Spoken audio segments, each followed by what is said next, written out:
আজকে আমরা যেটা পড়াবো সেটা হচ্ছে তোমরা ক্লাস 11-এ আইসোমার পড়েছো, যে মলিকুলার ফর্মুলা এবং কানেক্টিভিটি সেম হবে আইসোমারগুলোতে। না, কানেক্টিভিটি সেম হবে না। যদি আমরা স্টিরিও আইসোমারের কথা বলি তাহলে সেক্ষেত্রে মলিকুলার ফর্মুলা এবং কানেক্টিভিটি সেম হবে, শুধুমাত্র 3D অ্যারেঞ্জমেন্টটাই আলাদা হবে। যেমন 3D অ্যারেঞ্জমেন্টটা আলাদা হবে সেটা তোমরা ভালো করে পরিষ্কার করে বুঝতে পারবে। যেমন এখানে দেখো, ভালো করে দেখানো হচ্ছে যে এস ল্যাকটিক অ্যাসিড ওইসটা রাইট হ্যান্ডে আছে, আর একটা আছে এর ল্যাকটিক অ্যাসিড, ওইসটা লেফট হ্যান্ডে আছে। তোমরা যখন আরএস পড়বে তখন দেখতে পাবে আমরা মলিকুলটাকে এইভাবে ড্র করতে পারি। আমরা যদি CH3 COOH, তাহলে আমাদের ওইসটা হবে সামনের দিকে, এটাকে ওইচ ড্যাশ প্রজেকশন বলে, এটাকে ফিশার প্রজেকশন বলে। আর এই মলিকুলটা হবে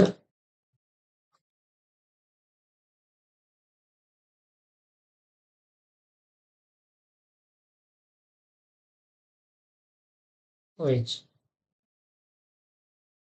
তাহলে দেখতে পাচ্ছ, ভালো করে বোঝার চেষ্টা করো।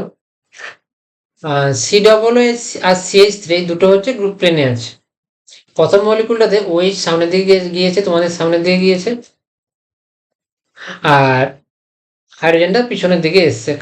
খাতাতে যদি তোমরা দুটো বন্ডকে COOH CH3 যদি প্লেনের মধ্যে খাতার প্লেনে রাখো, এটা যদি খাতার প্লেন করো, ভালো করে যদি বোঝাতে চাই, এটা খাতার প্লেন করো, খাতার প্লেনে তাহলে আমাদের দুটো বন্ড আছে, খাতার প্লেনে দুটো বন্ড আছে COOH আর CH3। খাতার প্লেন থেকে সামনের দিকে যাচ্ছে ওইচ, প্রথম মলিকুলে এস ল্যাকটিক অ্যাসিডে, আর আমাদের এই হাইড্রোজেনটা আমার পিছনে খাতা থেকে পিছনের দিকে যাচ্ছে। কিন্তু পরের মলিকুলটা দেখো, সামনের দিকে চলে এসছে এইচ, আর খাতা থেকে পিছনের দিকে যাচ্ছে ওইচ। তাহলে যে দেখতে পাচ্ছ এই যে 3 ডাইমেনশনাল পিকচারে দুটো মলিকুল হাইড্রোজেন আর ওইচে কিন্তু ডিস্ট্রিবিউশন আলাদা, মানে অ্যারেঞ্জমেন্ট আলাদা। তার জন্য বলা আছে 3D অ্যারেঞ্জমেন্টটা আলাদা হবে। তো 3D অ্যারেঞ্জমেন্ট যদি আলাদা হয়, বাকি মলিকুলার ফর্মুলা এবং যদি তাতে কানেক্টিভিটি সেম হয়, সেই মলিকুলগুলোকে বলবে স্টিরিও আইসোমার। তাহলে স্টিরিও আইসোমারের ডেফিনেশন বুঝতে পারলে, তাহলে 3D অ্যারেঞ্জমেন্টটা কিরকম আলাদা সেটা তোমরা এই দুটো মলিকুলের মধ্যে বুঝতে পারছো। এবার স্টিরিও আইসোমারকে দুভাবে ভাগ করা হয়, একটা হচ্ছে কনফিগারেশন আইসোমার, যাদের দুটো ভাগে ভাগ করা যায়, এনানসিওমার আর ডায়াস্টিওমার। আর কনফরমেশনাল আইসোমার হচ্ছে এটা সিসি বন্ডের রোটেশনের ফলে যে আইসোমার গুলো তৈরি হয়, সেখানে স্ট্যাগার ইক্লিস বিভিন্ন রকম পড়ানো হয়, তোমাদের হয়তো পড়ানো হয়েছে ক্লাস হাইড্রোকার্বনের চ্যাপ্টারতে। তো আমরা সেগুলোতে যাবো না, আমরা শুধু থাকবো কনফিগারেশনাল আইসোমার নিয়ে থাকবো, এনানসিওমার কি আর ডায়াস্টোমার কি, সে দুটো আমরা বুঝবো। তো আগের দিন তোমাদেরকে আমরা কায়াল সেনা পড়েছিলাম। কায়াল সেনা কি বলেছিলাম, ল্যাকটিক অ্যাসিডের ক্ষেত্রে যে চারটে হাতে চারটা ডিফারেন্ট গ্রুপ থাকবে। তারপরে আমরা বলেছিলাম কাইরাল মলিকুলের ডেফিনেশন কি, তার যে মিরর ইমেজ, যে এই যে মলিকুলটা, এটা কাইরাল সেন্টার আছে, এই মলিকুল কাইরাল। তখন প্রশ্ন করবে, আচ্ছা এই মলিকুলের দর্পণ মিরর ইমেজ কোনটা? মলিকুলের মিরর ইমেজ হচ্ছে এইটা। তুমি যদি আয়না মাঝখানে বসে দাও তাহলে একটা মলিকুল আরেকটা দেখতে পাবে। তো মিরর ইমেজ বুঝতে পারলাম, মলিকুল তার মিরর ইমেজ পেয়ে গেছে। এবার আমার কাছে প্রশ্ন হবে, একটাকে আরেকটার উপরে বসাবো। একটাকে আরেকটার উপরে বসালে আমরা দেখেছি বারবার যে দুটো মলিকুল, মানে দুটো হাত, যেমন একটা হাত আরেকটা হাতের মিরর ইমেজ, একটা হাত আরেকটা হাতের উপর বসে না, সেরকম মলিকুল দুটো একে অপরের উপর সুপার ইম্পসিবল নয়। তো তখন সেই মলিকুলটাকে বলা হবে কাইরাল। তাহলে এই যে মলিকুলটা, এটাকে যদি তুমি একটা দুটো আইসোমার এনানসিওমার বলা হয় এদেরকে, তো দুটো মলিকুল আলাদা, একটা আর একটা এনানসিওমার, কিন্তু প্রত্যেকটা মলিকুল কাইরাল। প্রত্যেকটা মলিকুল কাইরাল, তার কারণ তাদের মিরর ইমেজের সাথে সুপার ইম্পসিবল নয়। তো কাইরাল মলিকুল আমরা কি ডেফিনেশন দিয়েছি, non super impossible mirror image. Non super impossible mirror image, কথা বলে ভালো করে লিখবে বারবার খাতাতে, কারণ এটা হচ্ছে বেসিক জায়গা। এইটা তোমরা বিএসসি ফার্স্ট ইয়ারে এই জিনিসটা ক্লিয়ার করবে যে কাইরাল মলিকুল মানে সে তার মিরর ইমেজের সাথে নন সুপার ইম্পসিবল, উপরিপালিত হয় না। তাহলে এনানসিওমার তাহলে কাদের বলবো, কাইরাল মলিকুল। তাহলে এই মলিকুল কাইরাল মলিকুল, তো কোনো কাইরাল মলিকুলের মিরর ইমেজকেই বলবো তার এনানসিওমার। তাহলে এই যে এই ল্যাকটিক অ্যাসিডটাকে এস বলা হচ্ছে, তাহলে তার মিরর ইমেজটাকে বলা হবে আর ল্যাকটিক অ্যাসিড। এস মানে এটাকে বলা হয় কনফিগারেশন, বললাম না? তো এস আর এস হচ্ছে কনফিগারেশন, আর এবং এস হচ্ছে কনফিগারেশন। কনফিগারেশন, এটাকে কনফিগারেশন বলা হয়, এটাকে অ্যাবসলিউট কনফিগারেশন বলা হয়, অ্যাবসলিউট। পরে গিয়ে আমরা বুঝবো অ্যাবসলিউট কনফিগারেশন কি। তো এনানসিওমার কি, একটা কাইরাল মলিকুলের মিরর ইমেজকেই বলা হবে এনানসিওমার। এনানসিওমার কি, একটা কাইরাল মলিকুলের মিরর ইমেজকে বলা হয় এনানসিওমার। দুটো মলিকুল যারা একে অপরের মিরর ইমেজ তাদেরকে পরস্পরের এনানসিওমার বলা হয়। কি বললাম? দুটো মলিকুল যারা একে অপরের মিরর ইমেজ তাদেরকে এনানসিওমার বলা হয়। তাহলে এই মলিকুলটা প্লাস ল্যাকটিক এস ল্যাকটিক অ্যাসিড মিরর ইমেজ হচ্ছে আর ল্যাকটিক অ্যাসিড, এবং এরা কি করবে আলোকে দুটো দিকে রোটেট করবে। যদি এস ল্যাকটিক অ্যাসিড ডান দিকে ঘোরায় তাহলে আর ল্যাকটিক অ্যাসিড বাম দিকে ঘোরাবে। এতটা বুঝতে পারলে? এবার এটা ভালো করে কথা খাতায় নোট করো। অপটিক্যাল অ্যাক্টিভিটি, আলোক সক্রিয়তা বা আলোক রোটেশন, এটা আর এস এস উপর নির্ভর করে না। আর মলিকুল বাম দিকে ঘোরাবে না ডান দিকে ঘোরাবে সেটা বলতে তুমি পারবে না, এক্সপেরিমেন্ট ছাড়া তুমি বলতে পারবে না। এস এবং আর এটা হচ্ছে ক্রিস্টাল স্ট্রাকচার থেকে বের করা হয়, মলিকুলটা এস না আর, তার 3D অ্যারেঞ্জমেন্টটা ক্রিস্টাল স্ট্রাকচার থেকে বের করা হয়। আর অপটিক্যাল অ্যাক্টিভিটি সেটা এক্সপেরিমেন্টের মাধ্যমে বের করা হয়। তো আর মলিকুল প্লাসও দেখাতে পারে রোটেশন, ডেক্সট্রোটারি হতে পারে, লেবরেটরি হতে পারে। এটা হচ্ছে তোমাদের জন্য একটু বেশি হায়ার লেভেলে পড়াশোনা, বাট মাথার মধ্যে রাখবে এগুলো, যে আর এস এই দুটো আলাদা জিনিস, নিজেদের মধ্যে সম্পর্কযুক্ত। একটা মলিকুল আর হলে একটা মলিকুল এস হবে, আর প্লাস মাইনাস এটাও নিজেদের মধ্যে সম্পর্কযুক্ত, কিন্তু এদের মধ্যে কোনো সম্পর্ক নেই। আর মলিকুল প্লাসও দেখাতে পারে, আর মলিকুল মাইনাসও দেখাতে পারে। তাহলে এটা তোমরা পরিষ্কার হলে, এই জায়গাটা পরিষ্কার হলো। ডায়াস্টেমার কি বলে? ডায়াস্টেমার কাদের বলা হয় না, যখন মলিকুল ডায়াস্টেমার হতে গেলে সেই মলিকুলে দুটো কাইরাল সেন্টার থাকতে হবে, টু কাইরাল সেন্টার, মিনিমাম দুটো কাইরাল সেন্টার থাকতে হবে, কাইরাল সেন্টার। তো এই দেখো মলিকুলটাতে দুটো কাইরাল সেন্টার, C2 C3 দুটো কাইরাল সেন্টার। কারণ কি? এই C2 সাথে একটা CH3 বিআর এইচ আর একটা এইচ বিআর CH3 যুক্ত আছে। বুঝতে পারলে? প্রত্যেকটা কার্বনের সাথে 4টা ডিফারেন্ট গ্রুপ যুক্ত আছে বলে দুটোই কাইরাল সেন্টার। এই দুটো কাইরাল সেন্টার দেখো, এই ভালো করে লক্ষ্য করো, এই মলিকুলটা ব্রোমিন ব্রোমিন রিফ্লেক্ট হচ্ছে আয়না দিয়ে, আর হাইড্রোজেন হাইড্রোজেন রিফ্লেক্ট হচ্ছে, বাকি দেখো দুজন দুজন রিফ্লেক্ট হচ্ছে।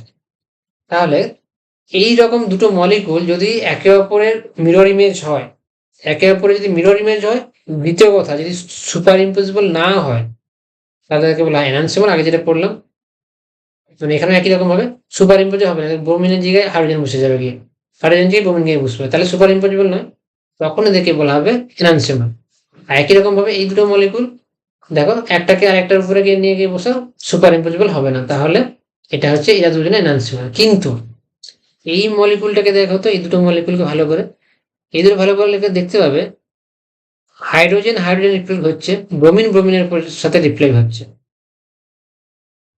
আচ্ছা আচ্ছা, হাইড্রোজেন হাইড্রোজেন রিফ্লেক্ট হচ্ছে, ব্রোমিন ব্রোমিন রিফ্লেক্ট হচ্ছে, এখানে কি একই লিখেছি? ব্রোমিন, আচ্ছা এনানসিমার, এটাও এনানসিমার, এই মলিকুলটা, আচ্ছা বোঝা গেল। ঠিক আছে, তাহলে আমরা কি বললাম এনানসিমার ডেফিনেশনে, এই দুটো মলিকুল দেখো, এই যে লেখা আছে এনানসিমার জোড়া, মানে এই মলিকুলটা, এই দুটো মলিকুল নিজেদের এনানসিমার। কারণ কি? তারা একে অপরের মিরর ইমেজ এবং একটা আরেকটার উপরে গিয়ে বসছে না, তার জন্য এরা হচ্ছে এনানসিমার। এবার দেখো এই যে দুটো মলিকুল দেখো, এই যে আমরা ডায়াস্টোমার পড়ছেন, ডায়াস্টোমার কি সেটা আমরা বোঝার চেষ্টা করবো। এই যে মলিকুল দেখো, এদের কানেক্টিভিটি দেখো, এই কার্বনের সাথে ব্রোমিন আছে, হাইড্রোজেন আছে, CH3 আছে, ব্রোমিন হাইড্রোজেন CH3 আছে, কিন্তু দেখো এটা তোমার সামনের দিকে আসছে আর ওটা পিছন দিকে যাচ্ছে। তাহলে এই যে দুটো মলিকুল, এই এটা কিন্তু দর্পণ প্রতিবিম্ব না, মিরর আয়না দিয়ে তুমি দেখো, আয়না দিয়ে যদি তুমি দেখো, তাহলে এখানে কিন্তু এরকম এই সামনে আসা উচিত ছিল, সামনে আসা উচিত ছিল। আয়না দিয়ে তুমি যদি এখানে আয়না লাগাও, ব্রোমিনটা এই ব্রোমিনটা সামনে আসা উচিত ছিল, কিন্তু কি হয়ে গেছে, পিছনে গেছে, পিছনে আছে। তার জন্য দুটো মলিকুল যদি মিররই ইমেজ না হয়, কানেক্টিভিটি সেম হবে, মাথায় রাখবে কানেক্টিভিটি সেম, যেটা আমি বললাম শুরুতে, কানেক্টিভিটি সেম। কার্বনের সাথে bromine hydrogen CH3, bromine hydrogen CH3, bromine hydrogen CH3, bromine hydrogen CH3, তো কানেক্টিভিটি সেম, কিন্তু একে অপরের দর্পণ প্রতিবিম্ব নয়।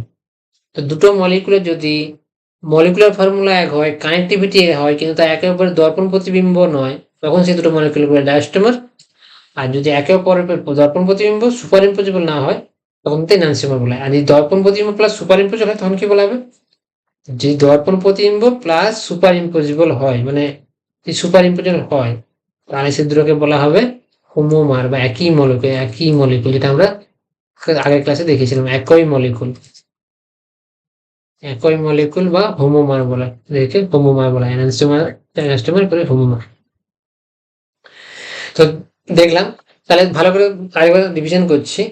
একটা মলিকুল তুমি একটা কাইরাল সেন্টার পেলে, ধরো তুমি এইটা একটা কাইরাল সেন্টার পেলে, তার সাথে আরেকটা মলিকুলে তুমি দেখবে যে এদের কানেক্টিভিটি সেম কিনা, connectivity same, molecular formula same, তাহলে এদের মধ্যে স্টিরিও আইসোমার তুমি কম্পেয়ার করতে আসবে। তখন যদি দেখো যে ওই মলিকুল, দুটো মলিকুল একেবারে দর্পণ প্রতিবিম্ব, তাহলে প্রশ্ন করবে, তার যদি দর্পণ প্রতিবিম্ব হয় তাহলে তারা এনানসিওমার হবে অথবা হোমোমার হবে, ডায়াস্টোমার হবে না, কারণ দর্পণ প্রতিবিম্ব তারা।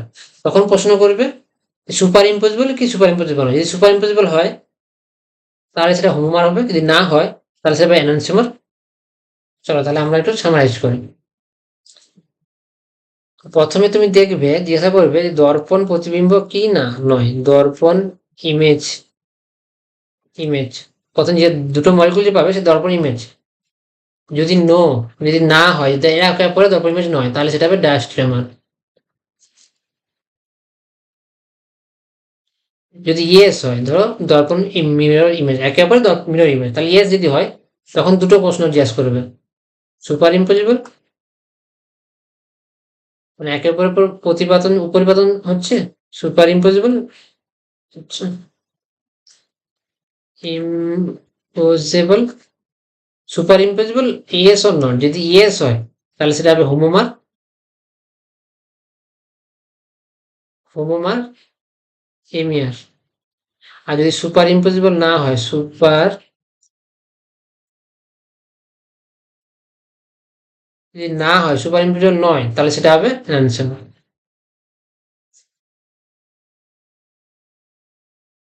বুঝতে পারলে এনানসিওমার আর হোমোমারের মধ্যে, হোমোমার আর ডায়াস্টোমার মধ্যে রিলেশন, দুটো মলিকুল তো অবশ্যই কাইরাল সেন্টার থাকতে হবে। প্রথম কথা কাইরাল সেন্টার থাকতে হবে, দ্বিতীয় হচ্ছে কানেক্টিভিটি সেম হতে হবে, মলিকুলার ফর্মুলা সেম হতে হবে। তখন তারপরে কি জিজ্ঞেস করবে, আচ্ছা এরা কি একে অপর দর্পণ ইমেজ? না, দর্পণ ইমেজ তো নয়, তাহলে ডায়াস্টোমার।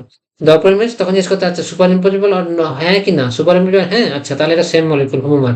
আর সুপার ইম্পসিবল না হয় তাহলে এনানসিওমার। তাহলে এনানসিওমার ডেফিনেশন কি? Non super impossible mirror image, একে অপরে এনানসিওমার বলা হয়।